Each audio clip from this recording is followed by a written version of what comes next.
आज के हमारे इस सेशन का पहला क्वेश्चन आपके सामने ये रहा। लीजिए, पूछा जा रहा है आपको कि राजस्थान और पाकिस्तान के बीच अंतर्राष्ट्रीय सीमा की कुल लंबाई लगभग है। हालांकि आप सब जानते हैं कि ये जो हमारा राजस्थान है, इस राजस्थान के जिस दिशा से एक देश की सीमा लगती है वो है आपके उत्तर पश्चिम। उत्तर पश्चिम से हमारा राजस्थान जो है वो एक देश के साथ सीमा लगाता है और वह है पाकिस्तान। आप सब जानते हैं कि ये जो सीमा रेखा है, इस सीमा रेखा का जो नाम है वो है आपके, याद रखिएगा, रेड क्लिफ रेखा। और ये जो रेड क्लिफ रेखा है, इस रेड क्लिफ रेखा का जो निर्धारण है वो हुआ है आपके 17 अगस्त 1947 को। और राजस्थान और पाकिस्तान के मध्य जो अंतर्राष्ट्रीय सीमा है वो कितनी है, तो याद रखिएगा 1070 किलोमीटर। कितनी है? 1070 किलोमीटर। यानी ऑप्शन नंबर जो है वो हो जाएगा आपके सामने, ए इज ए करेक्ट आंसर। ठीक है, आगे अगला क्वेश्चन है आपके सामने। पूछा जा रहा है, निम्नलिखित में से किसने विख्यात राजस्थानी काव्य संग्रह पग फेरों की रचना की थी। और आप सब जानते हैं कि राजस्थान का कोई भी एग्जाम हो, राजस्थानी भाषा साहित्य और साहित्यकार और क्षेत्रीय बोलियों से रिलेटेड लगभग एग्जाम के अंदर 2 से लेकर 3 क्वेश्चन जरूर आते हैं। तो यहाँ पर एक रचना है जिसका नाम है पग फेरो। पूछा जा रहा है किसकी रचना है, मेघराज मुकुल की है, सत्य प्रकाश जोशी की है, गोवर्धन सिंह शेखावत की है, या मणि मधुकर की है। तो आप कहेंगे सर पग फेरो जो रचना है वह है आपके option number D is a correct answer, Mani Madhukar की, याद रखिएगा। ठीक है, लीजिए अगला जो क्वेश्चन है आपके राजस्थान जीके से संबंधित वो ये रहा। लीजिए क्या पूछा जा रहा है, देखिए। पूछा जा रहा है आपको कि राजस्थान का क्षेत्रफल जो है वो भारत के कुल क्षेत्रफल का लगभग कितना प्रतिशत है। देखिए, राजस्थान के क्षेत्रफल की जब हम बात करते हैं तो कितने तरीके के क्वेश्चन बन सकते हैं। एक तो बनता है कि राजस्थान का क्षेत्रफल कितना है, तो आप कहेंगे सर राजस्थान का जो क्षेत्रफल है वह है 34/39.74 वर्ग किलोमीटर। आंकड़ों के हिसाब से क्वेश्चन आया तो ये आपके सामने। दूसरा क्वेश्चन बनता है कि राजस्थान जो है वो क्षेत्रफल के आधार पर देश में अपना कौन सा स्थान रखता है। तो याद रखिएगा देश में शीर्ष पर है, यानी कि देश में क्षेत्रफल के आधार पर राजस्थान का प्रथम स्थान है। अच्छा, ये प्रथम स्थान कब, तो आप कहेंगे सर राजस्थान राज्य जो है वो 1 नवंबर सन 2000 को देश का क्षेत्रफल के आधार पर सबसे बड़ा राज्य बना। ऐसा क्या हुआ, एमपी से अलग हुआ था छत्तीसगढ़, याद रखेंगे। अगला क्वेश्चन, जब देश का सबसे बड़ा राज्य राजस्थान है तो फिर देश का जो क्षेत्रफल है, यानी कि भारत का जो क्षेत्रफल है वो कितना है, तो आप कहेंगे सर वो है 3287 वर्ग किलोमीटर।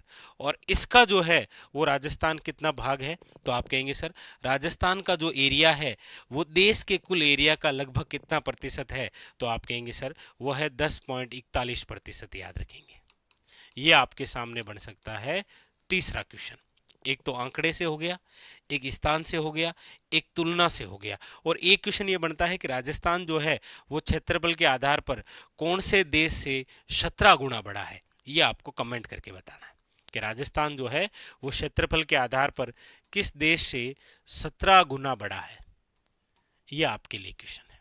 ठीक है, इस प्रकार से। हालांकि आप जानते हैं कि राजस्थान क्षेत्रफल के आधार पर Norway, Poland, Italy, Germany, Japan, Kazakhstan, Vietnam और जिम्बाब्वे, इन सब के लगभग बराबर है। लेकिन आपको बताना है किस देश से 17 गुना बड़ा है राजस्थान। ठीक है, आगे लीजिए अगला क्वेश्चन। अगले क्वेश्चन की हम बात करते हैं तो देखिए अगला क्वेश्चन ये रहा आपके सामने। पूछा जा रहा है आपके सामने कि निम्नलिखित में से किस वाद्य यंत्र को तत्वाद्य के रूप में वर्गीकृत किया जा सकता है। यानी कि आप जब वाद्य यंत्र पढ़ते हैं तब आप पढ़ते हैं कि वाद्य यंत्र 4 प्रकार के होते हैं। कौन कौन से, देखिए तत्वाद्य यंत्र, सुशीर वाद्य यंत्र, घन वाद्य यंत्र, और आपके सामने है अवनद वाद्य यंत्र। तत्वाद्य यंत्र का मतलब होता है ऐसे वाद्य यंत्र जिसमें तारों के माध्यम से स्वर उत्पन्न होते हैं। सुशीर का मतलब होता है ऐसे वाद्य यंत्र जिसमें फूंक मारने पर या हवा के माध्यम से स्वर उत्पन्न होते हैं। घन का मतलब होता है ऐसे वाद्य यंत्र जो धातु से बन रखे होते हैं जिन पर आघात या चोट करने पर आवाज आती है। औनद का मतलब होता है ऐसे वाद्य यंत्र जो चमड़े से मंडे हुए होते हैं जिन पर आघात या फिर चोट करने पर आवाज आती है। यहाँ पर पूछा गया है कि इनमें से कौन सा ऐसा वाद्य यंत्र है जो तत्वाद्य के रूप में वर्गीकृत किया जा सकता है, तो आप कहेंगे सर वो है रावण हत्था। ऑप्शन नंबर क्या हो जाएगा? बी इज करेक्ट आंसर, याद रखिएगा। अगला अगला जो क्वेश्चन है वो ये रहा आपके सामने, लीजिए। पूछा जा रहा है यहाँ पर कि राजस्थान में निरंजनी जो संप्रदाय है के संस्थापक कौन थे? राजस्थान में निरंजनी संप्रदाय के संस्थापक कौन थे? संत हरिदास, महाजी मांगलिया, मलिनाथ जी, पाबू जी। तो आप कहेंगे सर निरंजनी जो संप्रदाय है इसके जो संस्थापक हैं वो है आपके हरि सिंह सांकला। कौन है? हरि सिंह सांकला। आप कहेंगे सर हरि सिंह सांकला तो ऑप्शन में ही नहीं है, याद रखेंगे संत जो हरिदास जी है इन्हीं का वास्तविक नाम क्या है? हरि सिंह सांकला, याद रखिएगा। और ये हमारे आधुनिक युग के वाल्मीकि के नाम से भी जाने जाते हैं। संत जो हरिदास जी है इनकी जो जन्मस्थली है वो है आपके कापड़ोद गांव, जो वर्तमान डीडवाना के अंदर। और आप सब जानते हैं कि डीडवाना कुचामन नया जिला बना है, लेकिन ये पहले नागौर का ही भाग था। तो कापड़ोद गांव के अंदर इनका क्या हुआ है? जन्म। और निरंजनी संप्रदाय की जो प्रमुख पीठ है वो है गाडा गांव में, याद रखिएगा। ठीक है, तो ऑप्शन नंबर हो जाएगा ए इज करेक्ट आंसर। आगे अगला क्वेश्चन ये रहा आपके सामने। जनगणना से तो क्वेश्चन आना ही आना है जी। लीजिए क्या पूछा जा रहा है? पूछा जा रहा है 2011 की जनगणना के अनुसार राजस्थान का शहरी लिंगानुपात कितना है? जैसा कि हमने कल जो पेपर सोल्व किया था उसके अंदर भी क्वेश्चन था आपके, क्या उसमें था आपके कि राजस्थान का 0 से 6 यानी कि शिशु या फिर जो बाल लिंगानुपात है वो कितना था, ये क्वेश्चन आया था। तो उसका आंसर था आपके 888। यहां पर पूछा जा रहा है 2011 की जनगणना के अनुसार राजस्थान का जो शहरी लिंगानुपात है वो कितना है? तो आप कहेंगे सर 914, याद रखिएगा। शहरी जो लिंगानुपात है वो कितना है? 914, ऑप्शन नंबर डी। तो जनगणना जो है वो बहुत इंपॉर्टेंट है।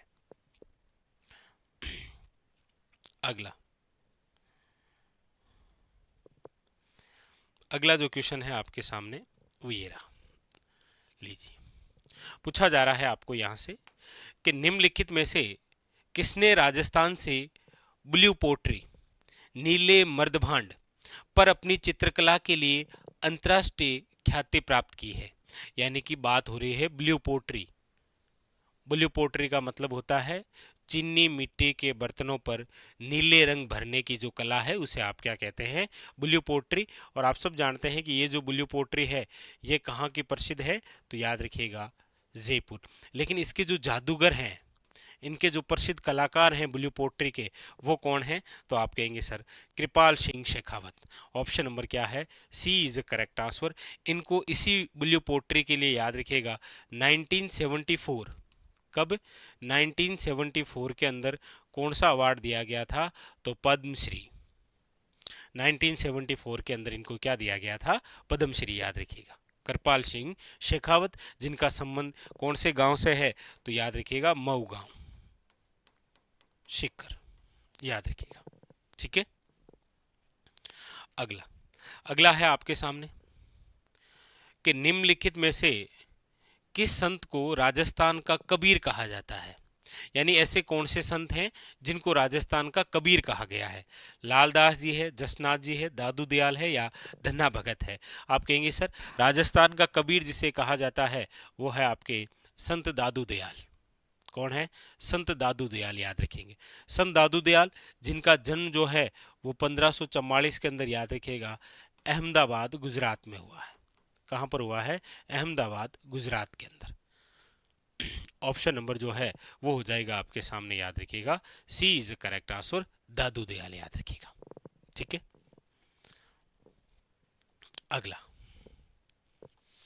अगला जो क्वेश्चन है वो ये रहा आपके सामने, लीजिए। जोधपुर की निम्नलिखित में से किस लोक नृत्य शैली में महिलाएं सिर पर जलते हुए दीपक वाले छिद्रित मटके रखकर नृत्य करती है। देखिए, एक तो क्वेश्चन आया था पिछले पेपर के अंदर कि बहुत सारी महिलाएं बहुत सारे मटके संतुलित अवस्था में रखकर नृत्य करती है, निम्न में से नृत्य की ये कौन सी शैली है? तो ये तो थी, हमने पढ़ा था भवाई, भवई या जिसे आप कहते हैं मटका नृत्य। यहाँ पर पूछा जा रहा है कि छिद्रित मटके पर दीपक रखकर जो नृत्य किया जाता है ये कौन सा है? तो ये है मारवाड़ का एक बहुत प्रसिद्ध नृत्य। कौन सा? जिसका नाम है, याद रखिएगा, गुड़ला नृत्य। कौन सा है? गुड़ला नृत्य। किसकी याद में? तो याद रखिएगा वो है आपके शातल देव। तो यहां पर जो ऑप्शन नंबर है वो क्या हो जाएगा? याद रखिएगा B is a correct answer. कई बार डायरेक्ट ही आ जाता है कि निम्न में से गुड़ला नृत्य का संबंध कहां से है? तो याद रखिएगा मारवाड़ से। ठीक है, चलिए आगे। अगला है नदी से रिलेटेड क्वेश्चन। क्वेश्चन है आपके सामने कि लूणी नदी अंततः निम्नलिखित में से किसमें जाकर मिलती है? यानी कि ये जो लूणी नदी है, ये लूणी नदी किस प्रकार का अपवाह तंत्र है? क्योंकि जब हम राजस्थान के अंदर नदियां या फिर अपवाह तंत्र पढ़ते हैं तब हम पढ़ते हैं कि हमारे राजस्थान में 3 प्रकार का अपवाह तंत्र है।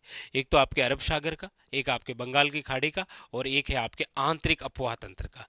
पूछा जा रहा है कि लूणी नदी जो है ये अंततः किस में जाकर गिरती है? तो देखिए, लूणी नदी जो है वो भाग है किसका? याद रखिएगा अरब सागर का। किसका भाग है? अरब सागर का। आप कहेंगे सर अरब सागर ऑप्शन में नहीं है, लेकिन आप ये भी तो पढ़ते हैं कि अरब सागर स्वयं 2 भागों में है। एक तो है आपके कौन सा? याद रखिएगा कच्छ का रण, और एक जो भाग है वो है आपके कौन सा? याद रखिएगा खंबात की खाड़ी। इसीलिए जब भी आप अरब सागरी अपवाह तंत्र नदियों को पढ़ते हैं तब आप ये जरूर पढ़ते हैं कि एक तो लूणी नदी जो है वो कच्छ के रण का भाग है, और एक पश्चिम बनास जो नदी है वो भी किसका भाग है? कच्छ के रण का। जबकि खंबात की खाड़ी का जो भाग है वो एक तो माही नदी है, और एक याद रखिएगा कौन सी है? साबरमती। तो ये चारों ही नदियां वैसे किसका भाग है? अरब सागर का, लेकिन लूणी और पश्चिम बनास याद रखेंगे कच्छ के रण का, और माही और साबरमती किसका है? खंबात की खाड़ी का। तो यहां पर जो ऑप्शन नंबर है वो हो जाएगा आपके सामने सी इज ए करेक्ट आंसर। ठीक है, अगला। अगला है आपके सामने, लीजिए, पूछा जा रहा है कि भारत के उत्तर पश्चिमी रेलवे जोन का मुख्यालय निम्नलिखित में से किस स्थान पर स्थित है? आप सब जानते ही हैं कि उत्तर पश्चिमी रेलवे, और उत्तर पश्चिमी रेलवे का जो मुख्यालय है वो आपके कहां पर है? तो आप कहेंगे सर वह है जयपुर। यानी ऑप्शन नंबर जो है वो क्या हो जाएगा? B is correct answer. लीजिए आगे। अगला अगला क्वेश्चन है आपके सामने। पूछा जा रहा है कि राजस्थान के जनजातीय जो समुदाय है उसमें प्रचलित एक लोक कला है। यहां पर कौन सी कला की बात आ रही है? लोक कला, जिसमें सुई जैसे औजार से सजावट के लिए तौचा में काले रंग को डाला जाता है, उसे कहते हैं। यानी कि जनजातीय जो समूह हैं उसके अंदर एक लोक कला है कि ये जो शरीर तौचा है इसमें सुई के माध्यम से काला रंग डाला जाता है।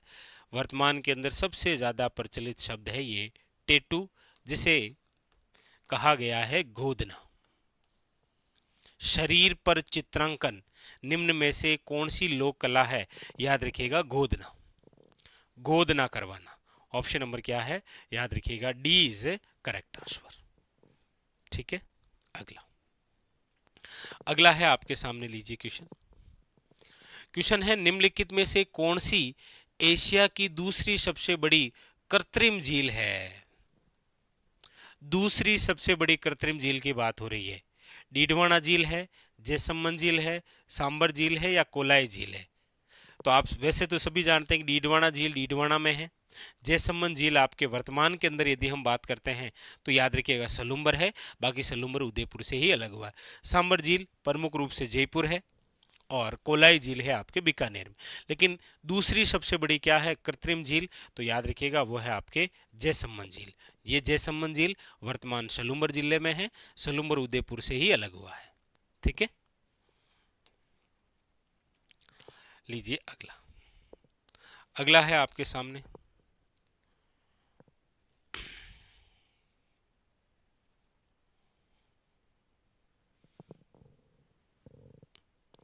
अच्छा ये रहा, लीजिए। अगला क्वेश्चन है, पूछा जा रहा है कि भारत की जनगणना, देखिए जनगणना टॉपिक बहुत ही महत्वपूर्ण है आपके एग्जाम के लिए भी। लगभग एग्जामों में यहां से रिलेटेड क्वेश्चन आपको देखने को जरूर मिलेगा। जनगणना 2011 के अनुसार राजस्थान के निम्नलिखित में से किस जिले में लिंगानुपात जो है वो सबसे कम दर्ज किया गया है? देखिए आप सब जानते हैं कि राजस्थान के लिंगानुपात की यदि हम बात करें तो राजस्थान का लिंगानुपात है 928। अच्छा, इसमें भी आपको पूछा जाए कि सर्वाधिक लिंगानुपात किस जिले का है, तो फिर याद रखिएगा डूंगरपुर का। और आपको पूछा जाए न्यूनतम जो लिंगानुपात है वो कौन से जिले का है, तो आप याद रखिएगा धौलपुर का। तो यहाँ पर सबसे कम ही पूछा गया है, वो है आपके सामने ऑप्शन नंबर, याद रखिएगा सी इज करेक्ट आंसर, धौलपुर। अगला अगला है आपके सामने कि राजस्थान के किस स्मारक को झुंझुनू का हवा महल कहा जाता है? ये क्वेश्चन काफी बार आ गया है भाई, और अभी लगातार बैक टू बैक 2-3 बार आ गया है। झुंझुनू का हवा महल किसे कहते हैं? तो आप कहेंगे सर झुंझुनू का जो हवा महल है वो है, याद रखिएगा खेतड़ी महल। कौन सा है? खेतड़ी महल। और खेतड़ी महल जो है वो झुंझुनू में है, जिसका निर्माण भोपाल सिंह ने करवाया था। आप सब जानते हैं यहाँ पर लखनऊ जैसी भूल भुलैया भी है। लेकिन राजस्थान का प्रसिद्ध जो हवा महल है वो जयपुर वाला है, सवाई प्रताप सिंह द्वारा निर्मित है, 5 मंजिला है, 953 आप पढ़ते हैं खिड़कियां वगैरह, ठीक है। तो यहाँ पर जो ऑप्शन नंबर है वो हो जाएगा आपके सामने, याद रखिएगा D is a correct answer. अगला क्वेश्चन है कि राजस्थान में कौन से मेले को आदिवासियों का कुंभ भी कहा जाता है? भरथरी मेला है, बाणेश्वर मेला है, डिगी कल्याण जी है, शीतला माता। तो आप कहेंगे सर आदिवासियों का कुंभ, कई बार क्वेश्चन आया है। आदिवासियों का जो कुंभ है वो है आपके, याद रखिएगा बणेश्वर धाम। और ये जो बणेश्वर धाम है ये आपके है नवाटापुरा, याद रखिएगा डूंगरपुर। नवाटापुरा कहाँ पर है? Very very important, Dungarpur. और यहाँ पर आपको विदित भी है कि एक त्रिवेणी संगम है। कौन सा त्रिवेणी संगम है? तो याद रखिएगा सोम, माही और जाखम जो है वो यहाँ पर क्या है, एक त्रिवेणी संगम है, ठीक है। खंडित शिवलिंग है बणेश्वर धाम। यहाँ पर याद रखिएगा खंडित शिवलिंग की पूजा होती है। बणेश्वर धाम की स्थापना जो है वो संत माओ जी ने की थी, याद रखिएगा। और संत जो माओ जी है वो हमारे राजस्थान में कल्कि के अवतार माने गए हैं, याद रखिएगा संत माओ जी, ठीक है। तो ऑप्शन नंबर जो है वो क्या हो जाएगा, B is a correct answer, याद रखेंगे, ठीक है। बहुत इंपॉर्टेंट है। चलो एक क्वेश्चन आप बता दीजिए, आदिवासियों का जो कुंभ है बणेश्वर धाम, यहाँ पर मेला कब भरता है? यहाँ पर मेला जो है वो कब भरता है? लीजिए आगे अगला क्वेश्चन। अगला जो क्वेश्चन है वो ये रहा आपके सामने, निम्नलिखित में से कौन शेखावटी ख्याल के विख्यात कलाकार थे?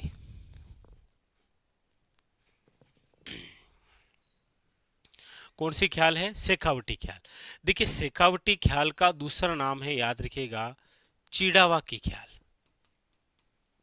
क्योंकि ये चिड़ावा की ही प्रसिद्ध है। चिड़ावा जो स्थान है वो याद रखिएगा झुंझुनू में है। एक बात और याद रखिएगा, चिड़ावा का गांधी किसे कहा गया है? तो याद रखिएगा मास्टर प्यारेलाल को। और शेखावटी ख्याल के जो प्रवर्तक हैं वो है आपके कौन? तो याद रखिएगा नानूराम। कौन है? नानूराम, ठीक है। अगला अगला है आपके सामने, लीजिए।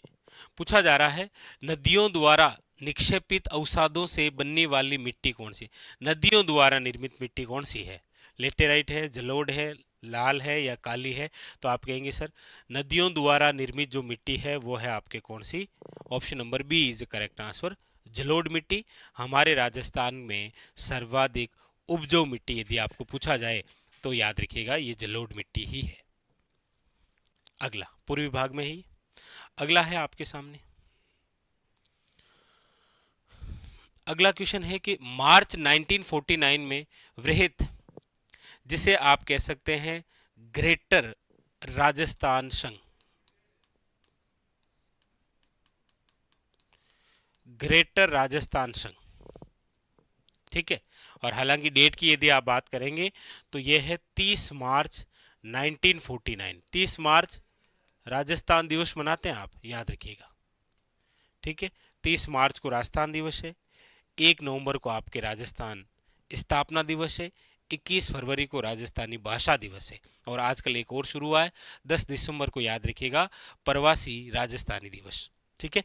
यहाँ पर ग्रेटर राजस्थान है, यानी कि चौथा चरण है, और चौथे चरण में आपको पता है कौन कौन से हैं, जयपुर है, जोधपुर है, जैसलमेर और कौन सा, बीकानेर। तो ग्रेटर राजस्थान की जब बात आए तो आप डेट याद रखिएगा, और इन रियासतों का क्या हुआ था, विलय हुआ था, ठीक है। इस महाराणा कुंभा द्वारा जो निर्मित है विजय स्तंभ निम्नलिखित में से किस किले में स्थित है। देखिए, एक तो क्वेश्चन आपके सामने विजय स्तंभ से यदि आए कि राजस्थान का प्रथम विजय स्तंभ कहाँ है, राजस्थान का प्रथम विजय स्तंभ, तो आप कहेंगे सर राजस्थान का जो प्रथम विजय स्तंभ बना हुआ है वो है आपके, याद रखिएगा, भीमलाट। भीमलाट जो कि है आपके बयाना, भरतपुर के अंदर, याद रखिएगा। ये जो भीमलाट है इसका जो निर्माण है वो करवाया है विष्णुवर्धन वरिक ने, विष्णुवर्धन वरिक ने, याद रखिएगा। क्योंकि आप सब जानते हैं कि बयाना के अंदर कौन सा वंश हुआ करता था, वरिक वंश हुआ करता था, और विष्णुवर्धन वरिक जो है समुद्रगुप्त कालीन, इनके समय निर्मित है कौन सा, भीमलाट। तो राजस्थान का प्रथम विजय स्तंभ तो कौन सा है, भीमलाट, जो कि बयाना भरतपुर में है। लेकिन आजकल आप जानते हैं राजस्थान में 2 नंबर जो भी बिंदु होता है वो विशेषकर ज्यादा पूछा जाता है। जैसे सबसे ऊंची 2 नंबर की चोटी कौन सी है, सर्वाधिक क्षेत्रफल में 2 नंबर वाला जिला कौन सा है, जैसे कि वर्दी में 2 नंबर वाला जिला कौन सा है, या फिर अन्य जो भी बातें हैं, चाहे राजस्थान का सर्वोच्च दूसरा कौन सा पठार है, वो भी पूछा जाता है। तो पूछा जाए राजस्थान का दूसरा विजय स्तंभ, तो आप कहेंगे सर राजस्थान का जो दूसरा विजय स्तंभ है, आप याद रखेंगे कि दूसरा जो विजय स्तंभ बना हुआ है वो बना हुआ है, याद रखिएगा, मंडोर, मंडोर प्रतिहारकालीन जोधपुर में।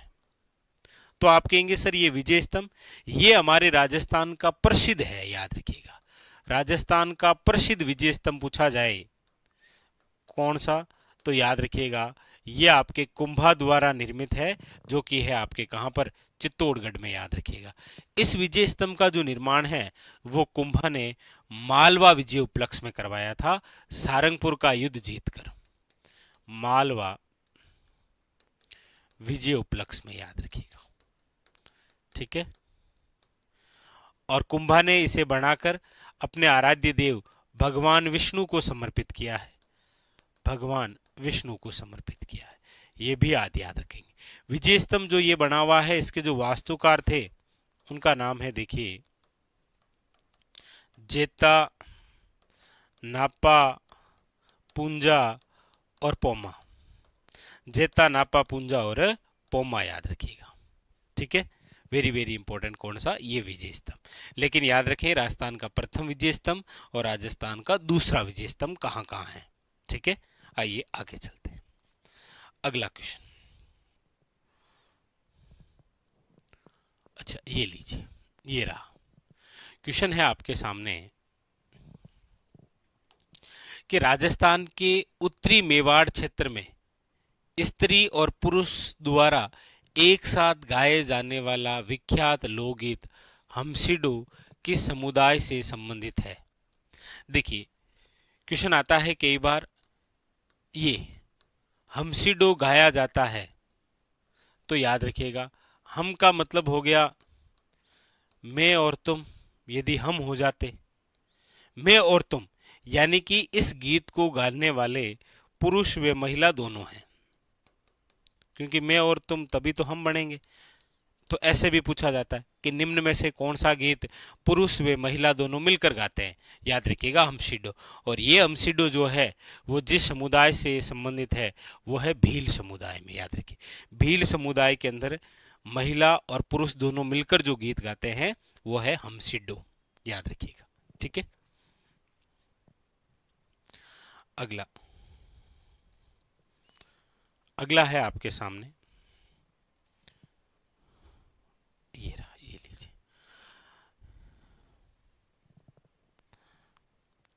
अगला क्वेश्चन है, जयपुर फुट यानी जो कृत्रिम पैर है किस प्रसिद्ध ऑर्थोपेडिक सर्जन के मार्गदर्शन में विकसित किया गया? पूछा जाता है निम्न में से जयपुर फुट या कृत्रिम पैर के जो जनक हैं वो निम्न में से कौन है? तो आप नाम सुनते हैं पीके शेट्टी, जिन्हें रमन मैगसेसे पुरस्कार से सम्मानित किया गया है। ऑप्शन नंबर क्या है? याद रखिएगा, B is the correct answer. ठीक है, अगला है आपके सामने, लीजिए। पूछा जा रहा है माही महोत्सव औपचारिक रूप से राजस्थान के खाली जगह क्षेत्र में प्रतिवर्ष मनाया जाता है। आजकल आप देखेंगे महोत्सव उत्सव पूछने के अलग अलग क्वेश्चन आए हैं आपके सामने। जैसे अक्सर मैं चर्चा करता हूं कि अभी जो हाल ही में पूछे गए हैं ना, जैसे देखिए आभानेरी उत्सव पूछा गया था, कहाँ पर है? तो आप सब जानते हैं दौसा। पूछा गया था मत्स्य उत्सव कहाँ मनाया जाता है? अलवर। यहाँ पर पूछा गया है माही महोत्सव कहाँ मनाया जाता है? याद रखिएगा, बांसवाड़ा। ऑप्शन नंबर क्या हो जाएगा? D is a correct answer. ठीक है, लीजिए अगला अगला क्वेश्चन है आपके सामने। क्या पूछा जा रहा है? पूछा जा रहा है कि भारत की जनगणना 2011 के अनुसार राजस्थान के निम्नलिखित में से किस जिले की जनसंख्या में दशकीय जो वृद्धि दर है वो प्रतिशत में सबसे कम थी? देखिए, बात हो रही है 2011 के अंदर जिस बिंदु से क्वेश्चन आ रहा है वो है दशकीय वृद्धि, और दशकीय वृद्धि की हम बात कर रहे हैं राजस्थान के संदर्भ में। तो आपको पूछा जाए कि राजस्थान की दशकीय वृद्धि दर कितनी रही, तो आप कहेंगे सर 21.3%। ये तो आपके राजस्थान की दशकीय वृद्धि दर रही। राजस्थान में सर्वाधिक किसकी रही? तो आप कहेंगे सर राजस्थान में सर्वाधिक जो दशकीय वृद्धि दर रही वो बाड़मेर की रही। कितनी? तो आप कहेंगे सर 32.5%।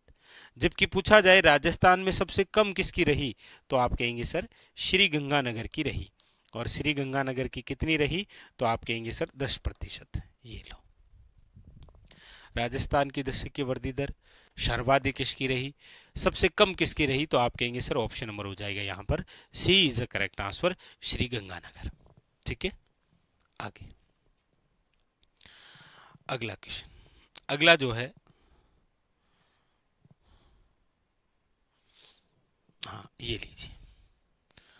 अगला पूछा जा रहा है आपसे कि निम्नलिखित में से किसने राजस्थान के कोटा में 1857 क्रांति का नेतृत्व किया था? देखिए 1857 और 1857 में हम बात कर रहे हैं कोटा विद्रोह की।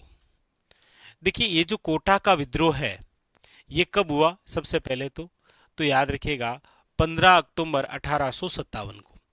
याद रखिएगा 1857 क्रांति में हम जितने भी विद्रोह पढ़ते हैं उनमें से एकमात्र ऐसा विद्रोह है जो जन विद्रोह था, जनता द्वारा विद्रोह किया गया था। और याद रखिएगा ये एक सुनियोजित विद्रोह था, योजना के तहत।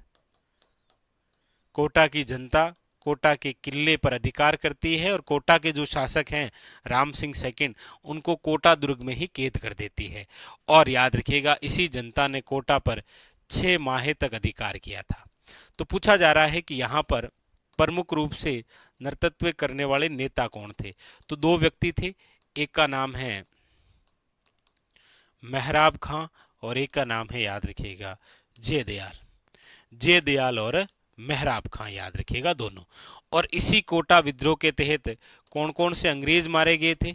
तो आप याद रखेंगे कि यहाँ पर एक तो आपके कोटा का पॉलिटिकल जो एजेंट है मेजर बर्टन मारा गया, याद रखेंगे। 2 डॉक्टर मारे गए थे, एक तो डॉक्टर शेविट कोटम और एक था डॉक्टर शेडलर, ये भी मारे गए थे। मेजर बर्टन के 2 पुत्र भी मारे गए थे, फ्रैंक वे और थर। तो ये जो अंग्रेज थे ये यहाँ पर मारे गए थे, याद रखेंगे आप। ठीक है।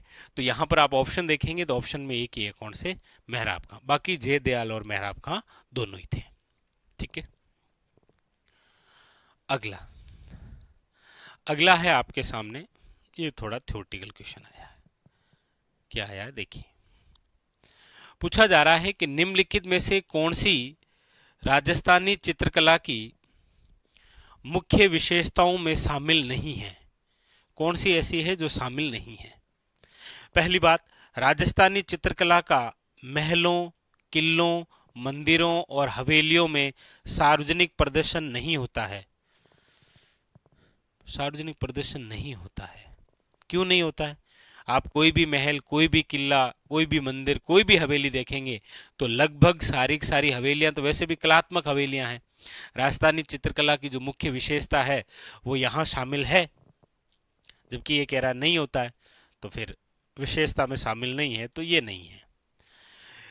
ऋतुओं और उनके मानव जीवन पर प्रभाव का श्रृंगारिक चित्रण है, बिल्कुल है। प्राकृतिक सौंदर्य और नारी सौंदर्य का है।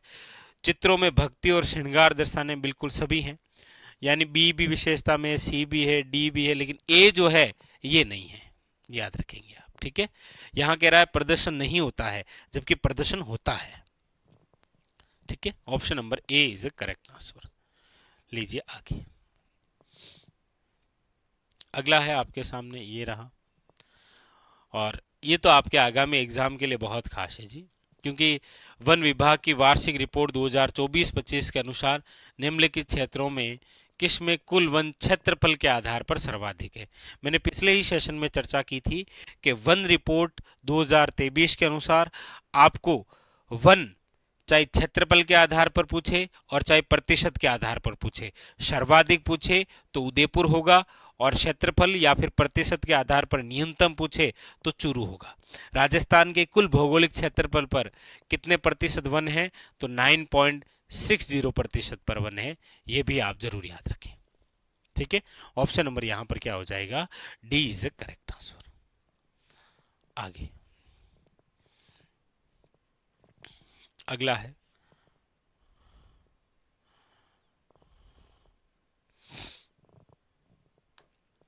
पूछा जा रहा है राजस्थान अपनी सीमा निम्नलिखित में से किस राज्य या संघ के साथ साझा करता है।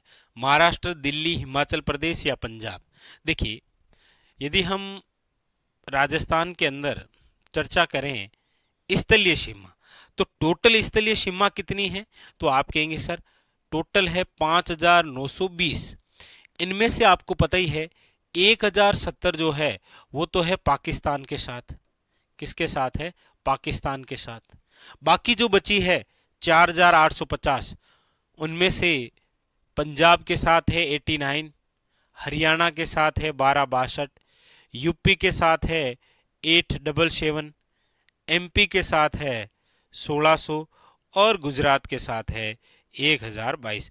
तो पूछा जा रहा है कौन से राज्य, तो 5 राज्य हैं, पंजाब, हरियाणा, यूपी, एमपी और गुजरात। यहाँ ऑप्शन के अंदर एक ही दे रखा है, कौन सा, पंजाब।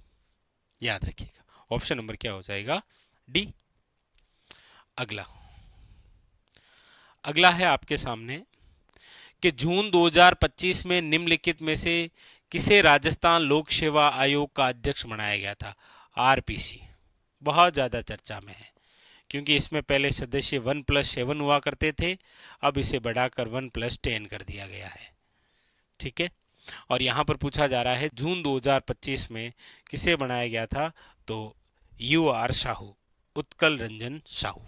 ऑप्शन नंबर क्या है, D is a correct answer.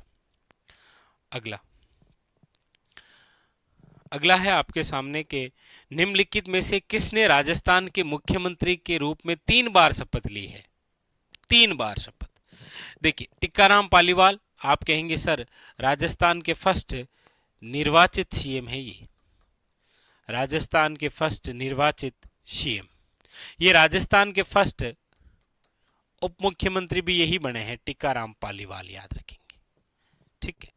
Jagannath पहाड़िया राजस्थान के प्रथम फर्स्ट दलित सीएम है। हीरालाल शास्त्री राजस्थान के फर्स्ट सीएम है, फर्स्ट सीएम, और वो भी मनोनीत रूप से। तो 3 बार जो सीएम के रूप में शपथ ली थी वो है भैरू सिंह शेखावत। भैरू सिंह शेखावत हमारे राजस्थान के एकमात्र ऐसे सीएम हैं जो भारत के उपराष्ट्रपति भी बने हैं। इनको बाबू शाह के नाम से जानते हैं, याद रखेंगे आप। तो ऑप्शन नंबर क्या हो जाएगा यहां पर, B is the correct answer. अगला है आपके सामने,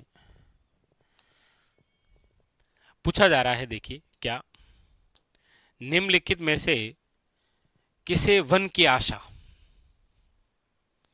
वन की आशा, होप ऑफ फॉरेस्ट, इंग्लिश में भी ध्यान जरूर रखें आप, कई बार ऐसे ही नाम पूछ लिया जाता है कि कौन सी नदी होप ऑफ फॉरेस्ट के नाम से जानी जाती है। वन की आशा जिसे आप कहते हैं वो है आपके वर्णाशा, जिसे आप कहते हैं वशिष्ठी, वो है आपके कौन सी, तो आप कहेंगे सर ऑप्शन नंबर हो जाएगा ए इज ए करेक्ट आंसर, और वह है बनास।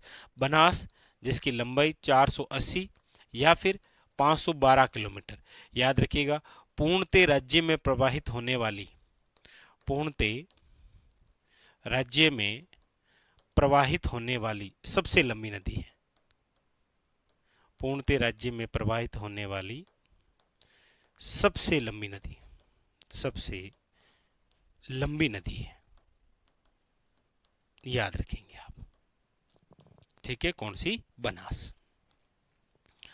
अगला है आपके सामने कि तूरा कलंगी ख्याल में विख्यात तूरा और कलंगी किसके प्रतीक हैं। तूरा कलंगी ख्याल, तूरा कलंगी, देखिए तूरा का मतलब तो है भगवान शिव, कलंगी का मतलब है पार्वती।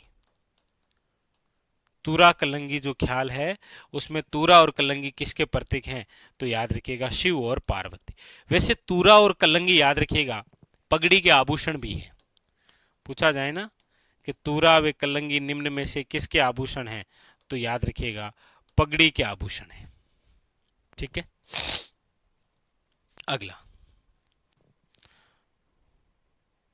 अगला क्वेश्चन है आपके सामने, लीजिए, एकीकरण के 7 चरणों के दौरान वृहत राजस्थान का गठन हुआ है, यानी कि वृहत राजस्थान या जिसे आप कहते हैं ग्रेटर राजस्थान का गठन कब हुआ है। तो वृहत राजस्थान या ग्रेटर राजस्थान, आप सब जानते हैं कि राजस्थान के एकीकरण का ये कौन सा चरण है, ये चरण है आपके, याद रखिएगा, चौथा चरण। और हमारे राजस्थान के एकीकरण का जो चौथा चरण है उसका जो गठन है वो हुआ है आपके 30 मार्च 1949, इसीलिए 30 मार्च को आप राजस्थान दिवस मनाते हैं। क्या मनाते हैं, राजस्थान दिवस। तो ऑप्शन नंबर जो है वो क्या हो जाएगा, याद रखिएगा डी इज करेक्ट आंसर, ठीक है।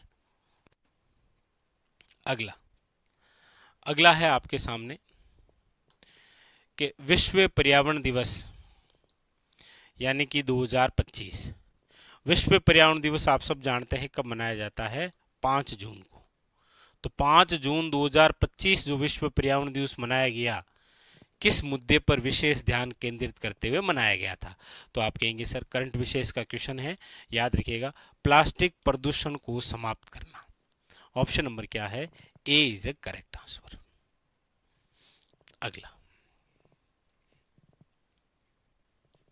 अगला है आपके सामने, लीजिए, पूछा जा रहा है आपसे कि निम्नलिखित में से किस झील को आप ढेबर झील के नाम से भी जानते हैं, यानी कौन सी ऐसी झील है जिसे ढेबर झील कहा जाता है। जयसमंद झील है, पिछोला झील है, पुष्कर झील है या राजसमंद झील है, तो आप कहेंगे सर ढेबर झील जिस झील को कहा जाता है वो है आपके, याद रखिएगा कौन सी, जयसमंद झील। जयसमंद झील जो है वो कहाँ पर है, तो याद रखिएगा ये सलूम्बर में है। सलूम्बर जो कि पहले किस जिले का भाग था, उदयपुर का। ये जो जयसमंद झील है इसी झील का दूसरा नाम क्या है, ढेबर झील। इसे आप कहते हैं जलचरों की बस्ती, जलचरों की बस्ती भी कहते हैं, क्योंकि जयसमंद वन्य जीव अभ्यारण्य भी तो है, पढ़ते हैं आप अक्सर, ठीक है। और ये वही जयसमंद झील है जिसमें आप सर्वाधिक टापुओं वाली झील कहते हैं, सर्वाधिक टापू वाली झील। कितने टापू है इसमें? तो याद रखिएगा 7 टापू है, जिसमें सबसे बड़ा जो टापू है, सबसे बड़ा, उसका नाम है, याद रखिएगा, बाबा का भांगड़ा। सबसे बड़ा जो टापू है वो तो है बाबा का भांगड़ा, और सबसे छोटा जो है, सबसे छोटा जो टापू है वो है प्यारी। ठीक है, तो ये था आज का हमारा सेशन, जहां पर हमने इन सभी महत्वपूर्ण क्वेश्चनों को लेकर चर्चा की। मिलते हैं अगले सेशन में, बाकी वाले जो क्वेश्चन हैं इनका करेंगे सॉल्यूशन। तब तक के लिए मस्त रहिए, अपनी तैयारी में व्यस्त रहिए और लगातार पढ़ते रहिए, क्योंकि देखिए आगामी जो एग्ज़ाम है वो रिट मेंस आने वाला है आपके, उसके अलावा आपके वीडियो के एग्ज़ाम हैं, उसके अलावा सीईटी के एग्ज़ाम भी आने वाले हैं, लैब असिस्टेंट के एग्ज़ाम भी है, उसके अलावा शिक्षक भर्तियों के भी एग्ज़ाम हैं। तो लगातार जो है वो आप अपनी पढ़ाई को जारी रखिए। मिलते हैं अगले सेशन में, तब तक के लिए धन्यवाद आप सबका।